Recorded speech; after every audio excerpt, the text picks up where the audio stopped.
အားလုံးပဲမင်္ဂလာပါကျွန်တော်တို့ Galo Cracker ပဲဖြစ်ပါတယ် Yes ဟုတ်ပါတယ်ကျွန်တော်တရဖူပြောင်းဆောင်နေပါပြီဘာလို့ကျွန်တော် Legend မို့လို့ပါ Okay ဒါလေးကိုကြည့်လိုက်အောင်တော်လေးကိုလှတဲ့ Crawl လေးကိုပြောလို့ရတယ်ဗျာဒါလေးက Dawn Breaker ပဲဖြစ်ပါတယ်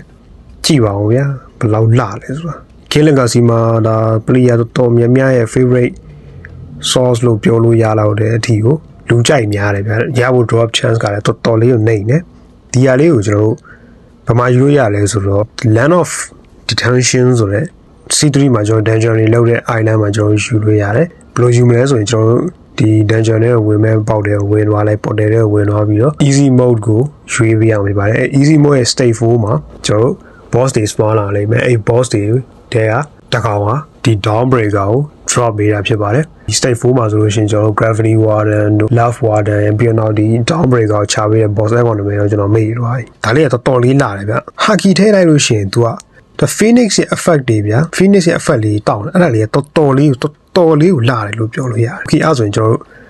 တွားပြီးတော့ damage လေးစမ်းကြည့်လိုက်အောင် Okay Sasuke ကျွန်တော်တော့နည်းနည်းသုံးပုံလုံးလေးမှားတော့ Scales 2000ကျော်တော့မှထွက်တာဆိုတာတော်လေးကိုများတဲ့ damage လို့ပြောလို့ရတယ်ဗျ Okay အဲ့ scale set လေးပြန်သုံးကြည့်လိုက်အောင် scale set Oh my god 3000နဲ့မှ9000ဒါအခုလက်ရှိကျွန်တော်သုံးမှုလို့များဓာတ်တွေထဲမှာဒီကောင် damage ကအကျန်းဆုံးပဲ Black Moon Twin ဆက်တော့မှကျန်းမယ်ထင်တယ်ဒါပေမဲ့ overall ကြည့်မှဆို Black Moon ကပိုပြီးတာတယ်ဗျ medical လည်းဖြစ်တယ်ပိုပြီးတာမယ်ကျွန်တော်ထင်တယ်ကျွန်တော်အထင်ကို Black Moon ကပိုပြီးတာမယ်ထင်တယ်ဒီကောင်ကတော့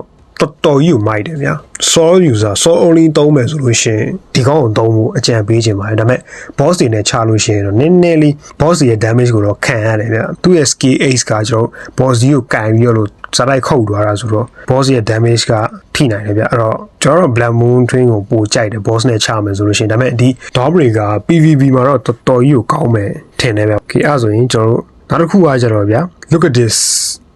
ကျွန်တော်ခေါင်းမှာ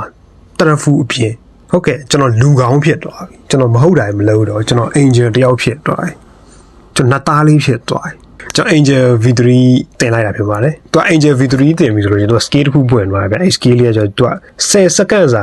လေးပေါ်ပြန်နိုင်တယ်10စက္ကန့်ပဲပြန်လို့ရဆိုတော့ဘာမှတော့တိတ်ပြီးတော့ထူးခြားခြား scale တော့မဟုတ်ပါဘူးကြည့်ပါဦးကိုရွှေအောင်လေးတောက်ထားတော့ကြာနော် Okay နောက်တစ်ခုကကျွန်တော်နောင်တော်တို့ကျွန်တော်9များနီးတင်ပေးမယ်ကျွန်တော်ကင်းလက်ကနောက်ဆုံးတော့ဆိုဒီငါးမြတဲ့ event တွေမပါသေးဘူးဗျမပါသေးတော့ကျွန်တော်လည်းဒီငါးမြရဲ့အကြောင်းကျွန်တော်မသိဘူးဗျကျွန်တော်ပြန်စောတာဖြစ်တလားတော့မရှိသေးဘူးထင်တာပဲငါးမြတာတော်ကြီးကိုအကျိုးရှိတယ်ဆိုတာကျွန်တော်လည်းသိတာမကြသေးဘူးဗျတော်ကြီးကိုအကျိုးရှိပါတယ်ဒီမှာဆိုရင်ကျွန်တော်တို့ငါးမြရင်းနဲ့ငါးတွေများအဲ့မှာ EXP ရမယ် EXP ရလို့ရှိရင်ကျွန်တော်တို့ကငါးမြတဲ့ stat တွေတတ်မယ်ဒါတို့ငါးမြရင်းနဲ့ auto တတ်မှာပဲအဲ့လိုငါးမြရဲ့ stat တွေများလေကျွန်တော်တို့က legendary တို့ mythical တို့အဲ့လို fish တွေကိုပို့ပြီးတော့မိနိုင်တယ်ဗျအဲ့လိုမိနိုင်တဲ့ chance များတယ်ဗျဒီမှာဆိုရင်ကျွန်တော်ငါးတွေမှာဆိုအမျိုးအစားရှိတယ်ဗျ Okay ကျွန်တော်တို့ legendary ရှိမယ်ကျွန်တော်တို့ legendary ထိပဲအများဆုံးမြင်ဘူးတွေဗျ mythical တော့မဖမ်းမိဘူးပြီးကျွန်တော်ငါးတွေကိုလည်းကျွန်တော်တို့တယောက်အဲ့လိုထုတ်ပြီးကြွားလို့ရတယ်ဗျဥပမာ legendary ကိုကျွန်တော်တို့ဒီမှာ legendary ထုတ်ပြတယ် legendary ကတော်ကြီးကိုကြီးတာဗျတော်ကြီးကိုမိုက်တယ်ဗျကျွန်တော်ငါးများနေတယ်ငါးကြီးထုတ်ပြပြီ aura farm လို့တော့ရတယ်ဟိုဘက် mythical ကြီးထုတ်ပြရင်တော့ခံပေါ့ Okay ကျွန်တော်ငါးများချင်းအချိုးကျေးဇူးကိုကြည့်လိုက်အောင် profile နဲ့ဝင်ပြီးတော့ကျွန်တော်တို့က drop boost ဆိုတဲ့ဟာကိုနှိပ်လိုက်ရင်ကျွန်တော်အမှနေရာလေးတဲ့ item တွေကျွန်တော်တို့ဥပမာဆိုဒါဆိုကျွန်တော်ဒါ dragon fan ကွာကျွန်တော် dragon fan ရဲ့ abyssal tyrant armor ရဲ့ကျွန်တော်အရင်လိုချင်တော့ကျွန်တော်အဲ့နှစ်ခုအဓိကထားရတယ်ဒီမှာဆိုကျွန်တော်တို့ကဒီရလာတဲ့ငါးတွေကိုတုံးကျွန်တော်တို့ drop boost တွေ drop chance တွေကျွန်တော် boost လုပ်လို့ရမယ်ငါးမျိုးစားလိုက်ပြီးကျွန်တော်တို့ chance တွေ percentage တွေကြည့်လိုက်အောင် Okay အရင်ဆုံး legendary ဆိုလို့ရှိရင်ကျွန်တော်ထင်တော့ 2.5% လောက်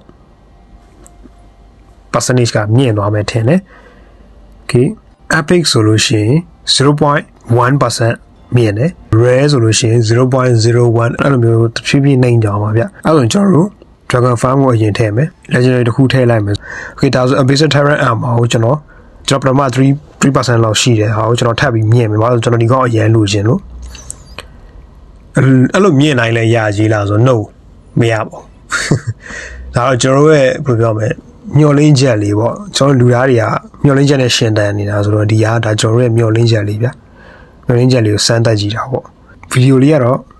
ဒါပါပဲ Okay နောင်တော်ကြီးတို့ကျမရဲ့ user ပါ တော်တို့ဘယ်သူမှ view ဆိုင်ပေးမဲ့လူမရှိရင်တော့မှကျွန်တော် view ဆိုင်ပါတယ်အဲ့တော့နောက်ဗီဒီယိုကြရင်ဒီထက်ပို့ပြီးတော့မိုက်တဲ့ content တွေနဲ့ပြန်လာခဲ့ပါမယ်ကြည့်ပေးကြတဲ့ဒူးတယောက်ချင်းစီတိုင်းကျေးဇူးတင်ပါတယ်ဆိုတော့ကအားလုံးပဲ good night